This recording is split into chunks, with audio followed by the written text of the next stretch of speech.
بسم الله الرحمن الرحيم الحمد لله وكفى وسلام على عباده الذين اصطفى أما بعد يقول الله تبارك وتعالى بعد أن أقول أعوذ بالله من الشيطان الرجيم بسم الله الرحمن الرحيم قل إن الموت الذي تفرون منه فإنه ملاقيكم ثم تردون إلى عالم الغيب والشهادة فينبئكم بما كنتم تعملون صدق الله العظيم وقال النبي صلى الله عليه وسلم أكثروا من هذه من اللذات يعني الموت أو كما قال النبي صلى الله عليه وسلم.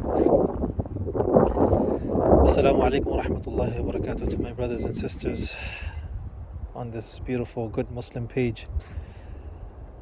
Today's reminder is a different type of reminder, as you can already see, that we are at a graveyard. And subhanallah, I don't think we need to remind too much about this place. It's already very, very clear. That's actually a transport for the funeral, the bodies. They're bringing in a body and there's going to be a janaza. There was a janaza just not too long ago and they're bringing another body in. This is the reality, my brothers and sisters. In front of me, look, babies. These are all babies that passed away as a child, as a fetus, at birth. And then you have younger ones, older ones, rich and poor, everyone. There's no distinction when it comes to death, that who's going to go first. There's no serial, there's no sequence. When we come into this world, there's a sequence of coming, but there's no sequence of leaving. This section is just for the fetus, as you can see on the board. Subhanallah. They say the grave is a very quiet place with a very loud message. And what do you think that message would be if any of these inhabitants of these graves could actually speak to us? I think that would be a very, very simple message, that don't be deceived by this world. Don't get caught up in the luxury and the glamour of this world. Don't be caught up in the wealth and the possessions of this world, because there's something beyond that, which is death. And that death will be that connection, that bridge through which you will come into the hereafter. That death will lead you into the life hereafter, and that's where the reality of matters begin. That is the reality that we all have to leave. We all have to leave this world. As I recited the ayah in the beginning, that this death that we run away from, Allah subhanahu wa ta'ala is saying, تَفِرُّونَ مِنْ إِنَّ الْمَوْتَ الَّذِي تَفِرُّونَ مِنْ, this death that you run away from, فَإِنَّهُ مُلَاقِيكُمْ, it will surely, most definitely, undoubtedly, it will catch up to you. And then it will be returned to Allah subhanahu wa ta'ala, and you'll be questioned and you'll be judged according to your deeds. And Rasulullah sallallahu alaihi wasallam reminds us that أكثروا من هذه من اللذات, continuously remind and talk and mention about that thing which will destroy all pleasure. What is that? يعني الموت, which is death. Death will destroy all pleasure. Death will destroy all happiness and pleasure and joy.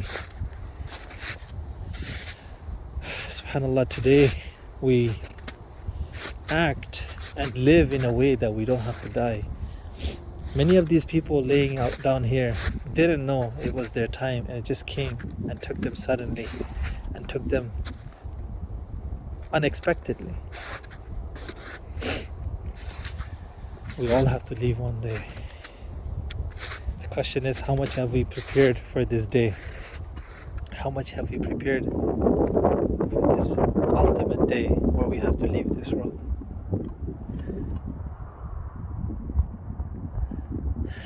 May Allah subhanahu wa ta'ala make us realize the value of time that we have in our hands while we're still alive. Because who knows, maybe my grave, my own grave, would be dug somewhere around here, and maybe that cloth that will be used to shroud me, my kafan, is already reached the local store and it is just waiting to be unfolded. Maybe the piece of cloth before my shroud is being used right now for somebody. Maybe someone is using it to make it a blind or a curtain or a robe or something, but the next very piece of that cloth out of that roll of cloth would be my shroud. Who knows? As Imam Shafi rahimahullah says, تزود من الدنيا فإنك لا تدري إذا جن عليك الليل هل تعيش إلى الفجر. That take as much as you can from this world in terms of goodness, in terms of provision that will come in handy when you leave this world. فإنك لا تدري, because you don't know, إذا جن عليك الليل, when this night will fall upon you, هل تعيش إلى الفجر, will you live to see the morning? This is the reality of the matter. I hope this reminder was a very direct reminder to all of us, and I hope this wakes us up and this gives us a jolt and makes us realize that this is our ultimate abode and we have to leave this world no matter when the time comes. We have to leave. No matter what we're doing, we have to leave everything behind, everyone behind. Every one of these cars that are here right now, they will leave the deceased in their grave, and then those questions will be asked. And as Shaykh Shu'aib has been doing the countdown, he has already mentioned the situations that a believer and a non-believer will be faced with in the grave. So please remember, this is the ultimate destination. May Allah subhanahu wa ta'ala accept us. May Allah subhanahu wa ta'ala give us the tawfiq to prepare for our death before our death. And may Allah subhanahu wa ta'ala give us our death on kalima La ilaha illallah Muhammadur Rasulullah. Ameen ya Rabbal Alameen. Wa akhiru da'wana anil hamdulillahi Rabbil Alameen.